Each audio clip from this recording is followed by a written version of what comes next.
அது இருந்த பாகற்காய் தமிழ்ல இருக்குல்ல, அதுக்கு ஆங்கிலத்துல என்ன சொல்லுவோம்?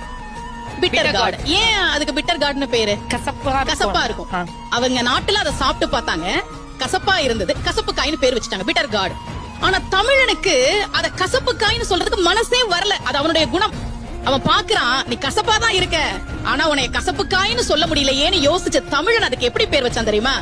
இனிப்பு சுவைய நம்ம பாகுன்னு சொல்லுவோம். வெள்ளப்பாகு, சீனிப்பாகு, சக்கரைப்பாகு. தமிழன் பார்த்தா, நீ கசப்பா இருக்க, ஆனா உன்னை கசப்பு காய்னு நாங்க சொல்ல மாட்டோம், இனிப்பு அல்லாத காய், பாகு அல் காய், பாகற்காய்னு பேர் வச்சோம்.